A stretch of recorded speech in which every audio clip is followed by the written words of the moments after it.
거룩은 관계입니다 라는 제목으로 말씀을 전합니다. 현재 우리나라에서 소통이라는 주제의 강연자로 주목받고 있는 김창옥 교수를 아십니까? 예, 김창옥 교수가 자신의 정기 강연에서 고등학교 1학년 아들의 수학 성적이 바닥을 쳐서 고민이라는 한 어머니의 사연을 듣고 이런 말을 해주었습니다. 자기가 그동안 우리나라의 이름만 들어도 다 아는 명문 대학들과 중상위 또는 중하위권 대학이라고 인식된 학교들을 방문하고 그 앞에서 강연하면서 거기에 참여한 대학생들과 대화를 나눠본 결과 자기 나름대로 학생들이 이렇게 구분되더랍니다. 화면 한번 보시죠. 하나는 공부만 잘하는 학생이 있고, 다른 하나는 공부도 잘하는 학생이 있고, 또 다른 하나는 공부는 못하는 학생이 있고, 마지막으로 공부도 못하는 학생이 있더랍니다. 그런데 대학 생활은 결국 사회로 나가기 위한 준비 시간이잖아요. 여러분이 보시기에 이 네 부류의 학생 중 세상에 나와서 외적으로나 내적으로 삶의 질도 괜찮고 소위 잘 살아간다고 평가받을 학생은 누구라고 생각하십니까? 예, 김창옥 교수는 자기의 경험으로 보니 1번은 무조건 공부도 잘했던 학생이랍니다. 그런데 그에 못지않게 2번은 공부는 못했던 학생이랍니다. 그런데 반대로 최악은 공부도 못했던 학생이 아니라 공부만 잘했던 학생이랍니다. 그래서 김창옥 교수는 공부를 잘하든 못하든 타인과의 관계와 소통이 잘 되는 것이 삶의 질이 높아지고 잘 살아가는 방법이라고 결론 지었습니다. 그러면서 공부는 자신을 판단하는 천여 가지 중 하나에 불과하며 공부를 잘하고 못하고는 하나의 지나가는 에피소드에 불과하니 자녀를 잘 키우고 싶다면 자녀를 인격적으로 예의를 가지고 대해라. 그리고 자녀를 그렇게 대할 힘과 여유를 가질 수 있도록 자식에게만 매이지 말고 부모인 자신을 위한 시간도 가져라 라고 이 사연에 답해 주었습니다. 저는 김창옥 교수의 이 답변에서 공부만큼, 아니 공부보다 더 중요한 것은 관계와 소통인데 이 사실을 놓치고 있는 지금 이 시대의 부모와 자녀들을 지적했다고 봅니다. 그런데 이 지적이 성도의 거룩에 대한 이해에도 적용됩니다. 성도인 우리는 거룩에 대해 보통 독야청청과 같다고 생각하는 것 같습니다.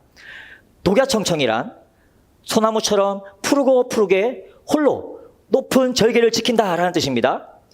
즉 성도의 거룩은 독야청청처럼 모두가 세속화되고 변질되어도 홀로 푸르고 푸르게 하나님을 향한 높은 절개라는 신념 정도로만 생각하는 겁니다. 그래서 성도로서의 절개와 지조가 세상과 죄에 오염되어 변질되지 않도록 교회나 기도원에 틀어박혀 기도만 한다든지 성경만 읽는다든지 세상 속으로 흩어지지 않고 교회 생활에만 심취하여 세상과 분리되고 단절된 채 나 혼자만의 신앙의 레벨업을 꿈꾸는 그 모습으로 나타나기도 한단 말이죠. 성도가 이루어야 할 거룩함에는 분명히 하나님 앞에서 정결하고 성결하여 흠이 없는 구별됨이라는 의미가 포함되어 있습니다. 하지만 우리가 세상에서 고립된 채 나 혼자만 레벨업하는 거룩함을 지나치게 강조하게 되면 거룩의 본질을 잃어버리고 하나님이 원하시는 균형 잡힌 이 거룩함을 이룰 수 없게 됩니다.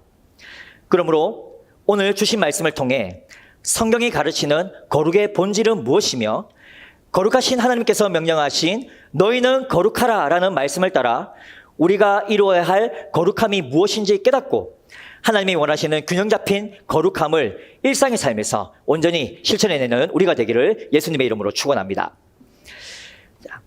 레위기 18장부터 20장까지는 이스라엘의 일반 백성들이 하나님 앞에서 성결하기 위한 규칙들이 기록되어 있습니다. 그중 오늘 우리가 읽은 이 본문 19장에는 하나님의 선민으로서 성결한 삶을 살아가기 위한 실생활, 즉 매일의 일상 가운데서 지켜야 할 규칙들이 기록되어 있습니다. 1절과 2절에서 하나님은 모세에게 너는 이스라엘 모든 백성에게 말하여라.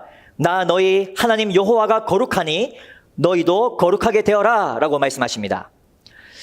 너희는 거룩하라 라는 말에는 이스라엘 백성이 선택받은 언약 백성이지만 본질적으로는 거룩하지 못한 인간의 본성을 여전히 지니고 있기에 선택받은 백성으로서 반드시 거룩하게 되어야만 한다라는 의미가 있습니다.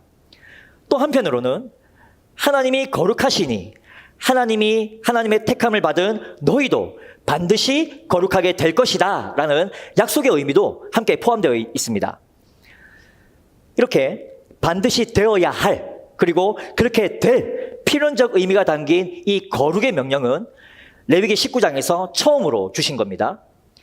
이 분명한 명령에 제대로 순종하려면 하나님의 거룩이 무엇인지 먼저 알아야 되지 않겠습니까? 그러려면 하나님이 원하시는 거룩이 이렇다 저렇다 가르쳐 주셔야 하는데, 이어진 3절부터는 하나님이 원하시는 거룩이 이렇다 저렇다라는 것이 아니라 이스라엘 백성이 실생활에서 지켜야 할 규칙들을 먼저 말씀해 주신다는 겁니다. 그 의도가 무엇일까? 하나님의 거룩은 이론이나 개념도 아니고 세상과 분리된 채 혼자서만 고립되어 고민하거나 심취해서 깨닫는 어떤 분위기나 느낌이나 사상 같은 것도 아니라는 말입니다. 하나님의 거룩은 생명력을 가지고 밖으로 분출되어 그분이 임재하시는 곳에 모든 것을 거룩하게 하는, 숨길 수 없는 실제이기 때문에 그분이 원하시는 뜻이 무엇인지, 그분의 거룩이 무엇인지 제대로 알려면 거룩의 본질이신 하나님을 인생의 근본으로 삼고 그분의 말씀 안에서 밖으로 나가 실생활에서 경험하고 부딪히라는 말입니다. 이 말은 매일의 일상에서 겪는 다양한 삶의 모습에서 하나님의 거룩이 다양하고 분명히 드러난다는 말이며, 더 나아가서 드러난 거룩의 실상으로 하나님은 우리의 거룩함 여부를 판단하신다는 말이기도 합니다. 그럼 3절부터 이어지는 실생활 속의 거룩을 위한 구체적인 내용을 통해 하나님이 원하시는 거룩함을 어떻게 드러내라고 가르치시는지 한번 살펴보겠습니다. 먼저 3절부터 8절을 보시면 3절에 안식일을 지키라, 4절에 신상을 부어 만들지 말라라는 명령과 함께 5절에 화목제물, 8절에 여호와의 성물과 같은 단어들이 하나님의 거룩을 드러내기 위한 종교적 행위를 언급하는 것처럼 느끼게 합니다. 그러나 조금 더 자세히 들여다보면 하나님을 향한 종교적 의무를 행할 때에도 이스라엘 백성들이 드러내야 할 거룩함은 사람들과 부딪히는 실생활과 연결되어 있다는 것을 알게 됩니다. 먼저 이스라엘 백성은 가정에서 부모를 경외하는 모습으로 하나님의 거룩을 드러내야 합니다. 부모 경외와 종교적 의무가 어떤 관련이 있을까요? 하나님은 일상 속에서 부모를 사랑하고 부모의 말씀에 순종하는 모습을 하나님을 경외하는 종교적 행위와 동등하게 보신다는 말입니다. 즉, 하나님으로부터 부여된 권위를 가졌으며 하나님의 명령을 따라 마땅히 존중하고 존경해야 할 눈에 보이는 부모를 경외하는 것이 눈에 보이지 않는 하나님을 경외하는 증거요, 하나님이 원하시는 거룩의 증거라는 겁니다. 다음으로 세상 속에서 믿지 않는 사람들과 섞여 살아갈 때 안식일을 구별하여 드리고 자기 욕망이 비롯된 자기 숭배로 헛된 세상 풍조를 만들거나 쫓지 않는 그 모습으로 하나님의 거룩을 드러내야 합니다. 즉, 안식일을 지키며 세상의 유행이나 우상을 따르지 않는 종교적 행위로 자신은 세상 속에 구별된 하나님의 거룩한 백성임을 일상 속에서 늘 기억하고 잊지 말라는 것이며, 그런 일상의 구별된 모습이 하나님이 원하시는 거룩의 증거라는 겁니다. 마지막으로 제사를 드리는 언약 공동체 안에서입니다. 여기엔 특별히 화목제물이 언급됩니다. 왜냐하면 제사장만 제물을 먹었던 다른 제사들과는 달리 이 화목제사만은 일반 백성들도 참여해서 고기를 나눠 먹을 수 있는 일반 백성들의 일상과 밀접한 관련 있는 연결된 제사였기 때문입니다. 그런데 고기를 먹을 수 있는 시간은 제물을 드리는 당일과 그 다음 날까지입니다. 즉, 이스라엘 백성 중에서 화목 제물을 드리는 자가 자원함과 기쁨으로 하나님께 드린 그 제물을 언약 공동체 안에서 함께 나눌 때 인간의 욕심에 따라 재물을 함부로 취급하지 않고 참여한 모든 사람에게 정당하게 분배하여 정하신 기한 안에 나눠 먹고 남은 것은 과감하게 불사르는 절제의 모습으로 하나님의 거룩을 드러내라는 말입니다. 욕심을 부려서 숨겼다가 셋째 날까지 남긴 후 먹는 것은 하나님이 원하시는 거룩을 드러내긴커녕 가증한 죄가 되어 죽거나 언약 백성에서 끊어지기 때문입니다.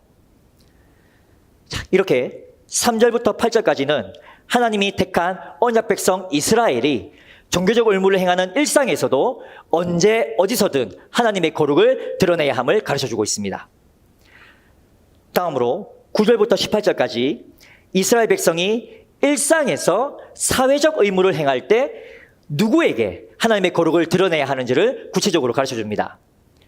그 대상은 10절에 가난한 사람과 외국인, 10절과 12절에 너희 서로, 13절에 너의 이웃과 품꾼, 14절에 귀먹은 자와 맹인, 15절에 가난한 자와 세력 있는 자, 16절에 너의 백성, 너의 이웃, 17절에 너의 형제, 너의 이웃, 18절에 원수, 동포, 너의 이웃이십니다. 이 모든 대상을 쉽게 한 단어로 말하면 뭘까요? 이 부분에서 4번이나 반복된 이웃입니다.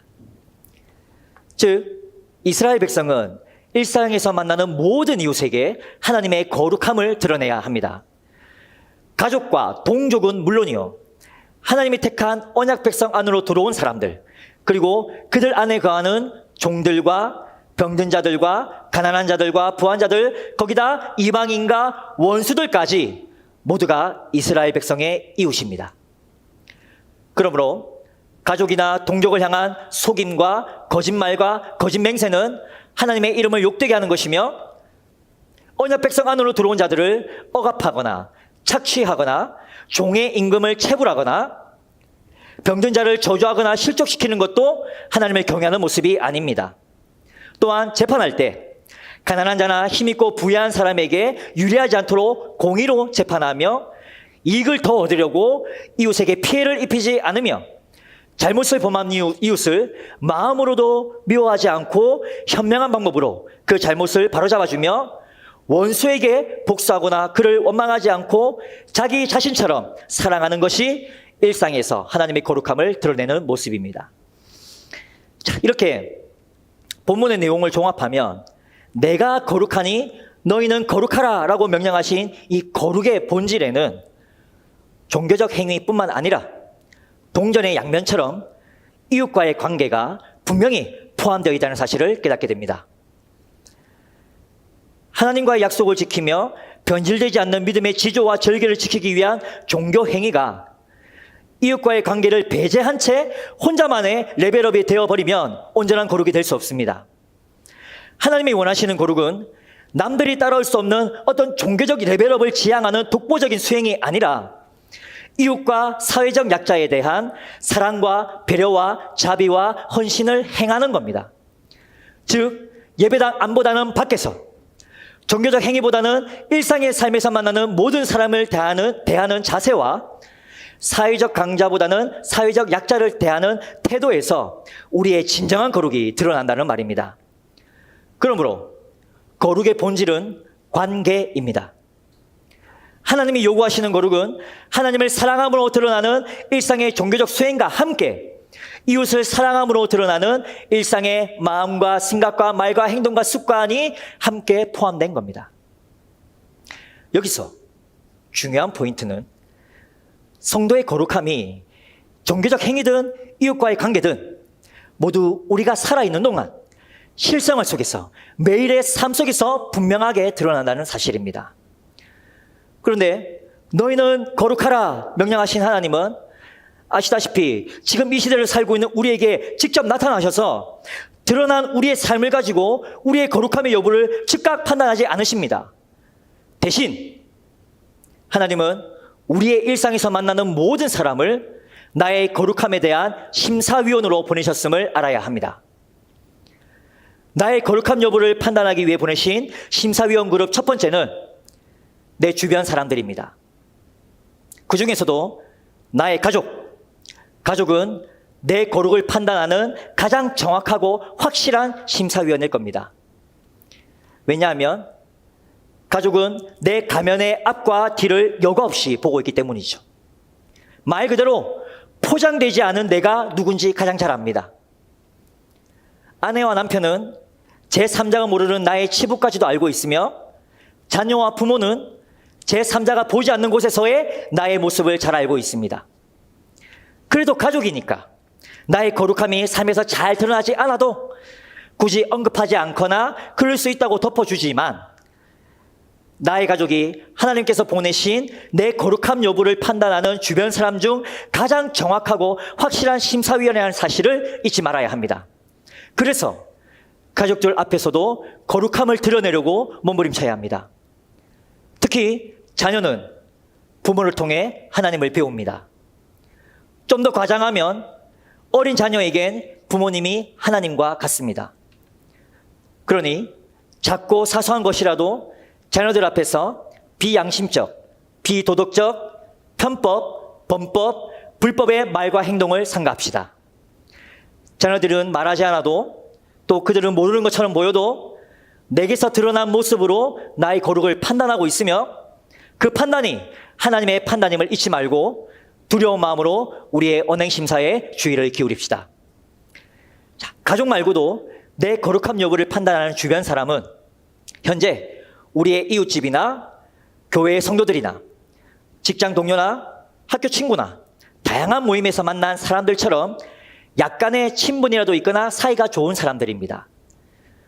그들이 내가 그리스도인임을 안다면 겉으로 표현하진 않아도 그들이 알고 바라는 기독교인에 대한 이상적인 거울로 우리의 모습을 늘 비추고 있으며 우리의 삶에 그 이상적인 모습이 드러나길 기대하고 있음을 분명히 인지하고 있어야 합니다.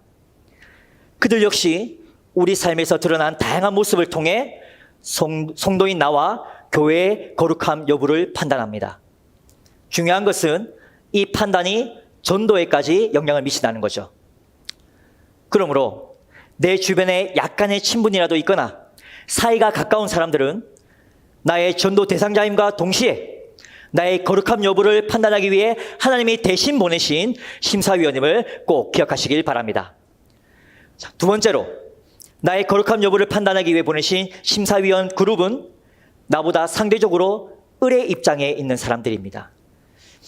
실제로 갑과 을이 존재한다는 말이 아니라 아직은 우리나라 문화와 우리의 일상에서 통상적으로 인식하는 갑을 관계가 자연스럽게 만들어진 모든 상황을 말합니다. 우리는 내가 섬기는 교회, 내가 사는 아파트, 자주 다니는 가게나 마트나 백화점, 학교나 병원이나 동사무소 같은 기관, 버스나 택시 등 실생활의 현장에서 만나는 교역자나 성도들, 경비원이나 미화원이나 택배기사들, 점원들이나 직원들, 공공인력이나 대중교통 기사들을 무의식적으로 을의 입장에 놓을 때가 있습니다. 이 상황을 잘 들여다보면 상대방을 향해 저 사람의 입장에서 나한테 이렇게 하는 게 당연한 거 아니야? 라고 생각하여 그 당연함을 기준으로 나를 갑의 입장에 두고 상대적으로 남을 을의 입장에 놓는 거죠. 이렇게 을의 입장에 놓인 사람들은 갑의 입장에 있는 내가 자신들에게 드러낸 반응으로 나의 거룩함을 판단합니다. 이것은 반대로 내가 상대적인 을의 입장에 있다고 느낄 때도 마찬가지지 않습니까? 우리도 을의 입장에 있을 땐 상대적으로 갑의 입장에 있는 그 사람이 나를 대하는 모습이나 반응으로 그들을 판단하지 않습니까? 마찬가지입니다. 그러니 나보다 상대적으로 을의 입장에 있는 사람들 또한 나의 거룩함 여부를 판단하기 위해 보내신 하나님의 심사위원임을 잊지 마시기 바랍니다. 세 번째로 나의 거룩함 여부를 판단하기 위해 보내신 심사위원 그룹은 나와 이해관계에 있는 사람들입니다. 쉽게 말하면 육체적, 경제적, 정서적으로 내게 이익을 주거나 손해를 주는 사람들, 즉 내 편이라고 생각하는 사람들과 내 원수라고 생각하는 사람들을 말합니다. 내 편이라 인정한 사람에겐 조금 더 잘해주고 원수라 인정한 사람에겐 냉정하거나 무관심한 이런 단순한 반응을 넘어서 내가 조금이라도 이익을 더 보거나 손해를 덜 보려고 내게 이익이 되는 사람의 뽕까지 뽑으려 목숨 걸고 덤벼든다든지, 반대로 피해주는 사람을 향해서 마음과 생각과 말로 욕하고 조조하거나 어떻게든 눈에는 눈, 이에는 이로 악착같이 복수하려 하고 대갚아주려는 모습은 하나님이 원하시는 거룩이 아닙니다. 그런데 부끄럽게도 세상 사람들은 예수쟁이들이 더한다, 믿는 놈들이 더 무섭다 라며 혀를 차죠. 그리스도인의 거룩함이 일상에서 드러나지 않고 있다는 드러난 증거입니다. 그러나 이익을 보는 와중에도 남겨두고 흘려보내며 손해를 당하는 와중에도 사연을 들어보려 하고 용서하려는 이해와 섬김과 배려가 오늘 본문이 우리에게 가르쳐주는 거룩의 모습입니다. 이렇게 나의 이익과 손해에 관련된 사람들에게도, 내 편만 아니라 원수에게도 섬김과 배려와 이해와 용서로 나의 거룩함이 드러나야 합니다. 그들 역시 나의 거룩함 여부를 판단하기 위해 하나님이 보내신 심사위원이기 때문입니다. 이처럼 하나님이 원하시는 거룩의 지향점은 독야청청으로 나 혼자만 레벨업하는 것이 아니라 내 주변 사람들과의 관계, 나보다 상대적으로 의뢰 입장인 사람들과의 관계, 나의 이익과 손해에 연관된 사람들과의 관계와 같이 사람과의 관계입니다. 한마디로 이웃과의 관계에서 드러낸 사랑이 하나님께 드러낸 거룩이라는 말입니다. 이 사실을 신약성경의 야고보서 12장 7절도 함께 증명하고 있습니다. 우리 화면을 보며 같이 함께 읽어볼까요? 시작. 하나님 아버지 앞에서 정결하고 더러움이 없는 경건은 곧 고아와 과부를 그 환난 중에 돌보고 또 자기를 지켜 새 속에 물들지 아니하는 그것이라. 아멘. 이 말씀에서 특이점은 첫째, 새 속에서 자기를 지키며 자기 신앙을 레벨업하는 거룩보다 연약한 자들을 돌보는 관계의 거룩을 먼저 언급했다는 겁니다. 야고보서가 전체적으로 믿음의 행위를 강조하는 내용임을 감안한다면 사람들과의 관계라는 거룩과 자기를 지키는 거룩 중 어느 하나가 더 중요하다는 의미가 아니라 자기를 지키는 거룩만큼 관계의 거룩도 똑같이 중요하다는 의미인 거죠.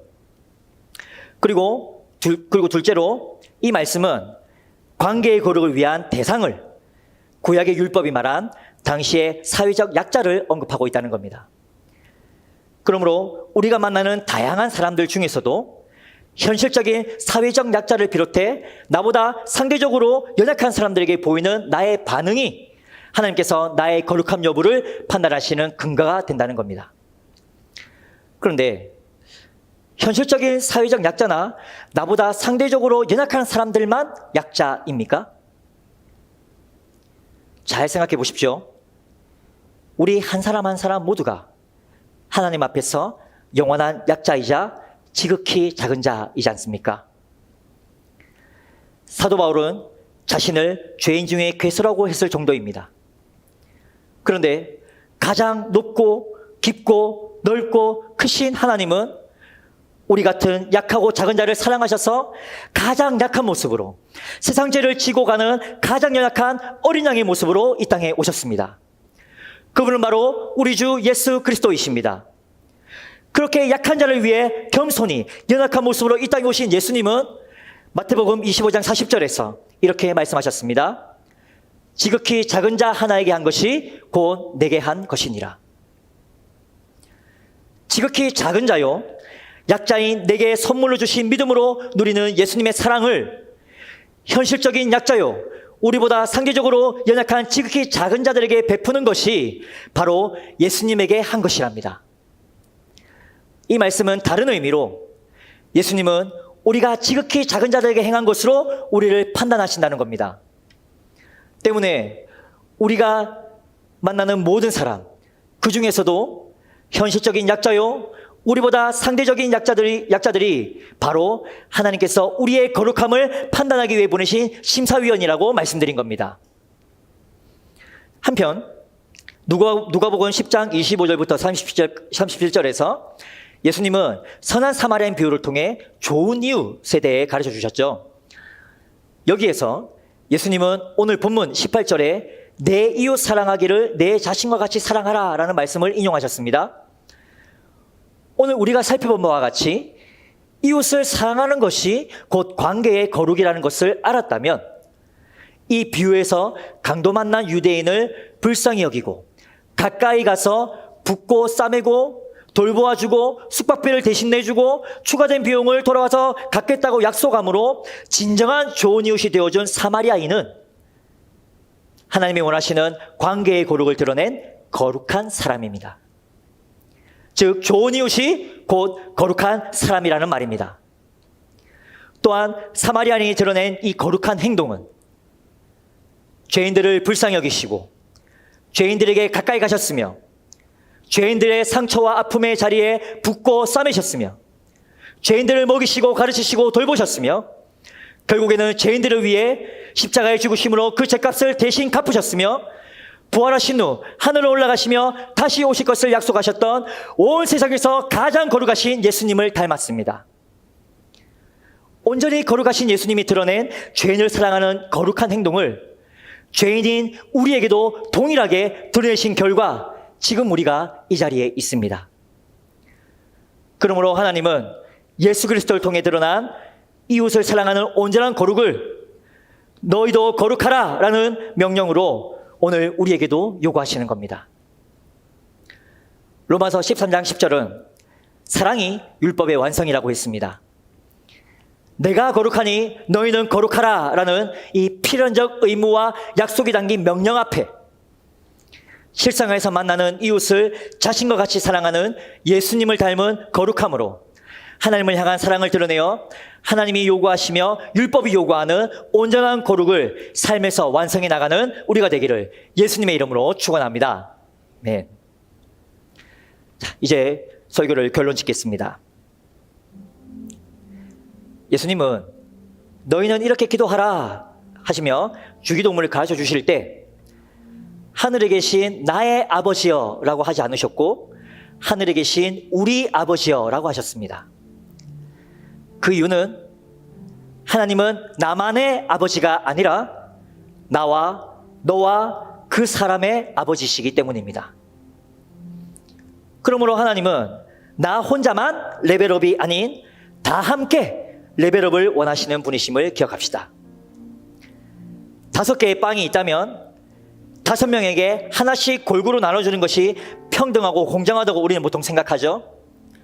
그러나 하나님은 5개의 빵을 한 명에게 몰아주시면서 나머지 4명에게 나눠주라 하실 때도 있습니다. 즉 우리에게 주신 것은 다 내가 가지라고 주신 것이 아니라 너와 그 사람에게 나누라고 내게 맡기신 겁니다. 이러한 청지기 정신이 오늘 본문에서 반모퉁이에 떨어진 이삭과 포도원에 떨어진 열매를 남겨두라고 명령하신 거룩의 모습입니다. 하나님과 깊은 관계의 거룩을 통해 하나님으로부터 선물로 받은 영적 은사나 재능, 또 체력이나 기질, 지식이나 감성, 시간이나 돈이 있으십니까? 하나님은 당신이 원하시는 온전한 거룩을 이루도록 우리에게 맡기신 그것들을 이웃에게 나누며 이웃을 섬기는 사랑으로 이웃과의 관계에서 거룩함을 드러내라고 명령하십니다. 거룩은 분명히 하나님의 성품이지만 놀랍게도 하나님만의 속성이 아니라 우리도 공유할 수 있게 하셨습니다. 하나님의 거룩을 우리가 공유한다는 것은 영적인 측면에서 믿음으로 그리스도와 연합하여 예수님의 보혈로 하나님 앞에서 흠없이 깨끗해진 순결의 거룩을 이룬다는 겁니다. 이와 함께 육체적인 측면에서 일상에서 하나님과의 관계를 위한 종교적 행위와 더불어 실생활에서 이웃 사랑을 실천함으로 결국 하나님을 사랑하는 관계의 거룩을 이룬다는 겁니다.